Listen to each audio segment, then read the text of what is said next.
saboda matar ka juya domin ni bukata nake in ga jika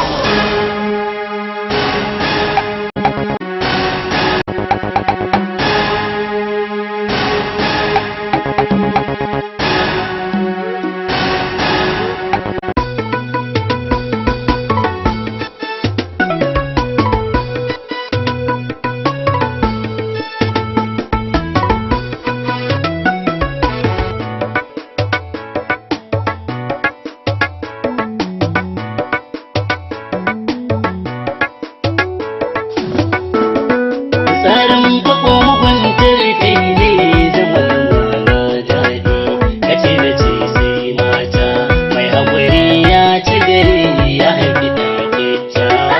Kwakwa muguntar kai ne zaman mana daɗi kace na ce sai mata mai haƙuri ya ci gari ya haifi ɗan kyakkyawa.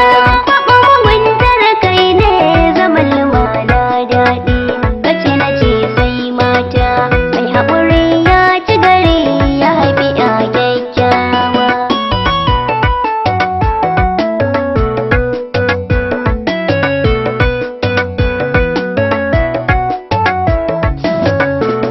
Shi aure na so da ƙauna riba ne a rayuwa in an yi. Na yi auren soyayya da bani juyaye.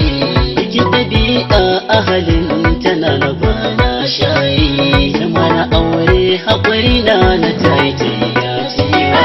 Kwakwa muguntar kai ne zaman mana daɗi kace na ce sai mata mai haƙuri ya ci gari ya haifi ɗa kyakkyawa. Ni na ci riba sosai lokacin da na yi aure na.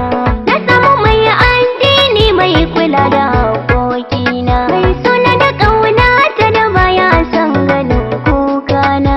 Duk mai fitsari a fako a jikinsa zai ɓatawa. Kwakwa muguntar kai ne zaman mana daɗi kace na ce sai mata mai haƙuri ya ci gari ya haifi ɗa kyakkyawa. Shekara takwas kenan auren mu aka yi ɗora. Ƙarshen haihuwa ya sa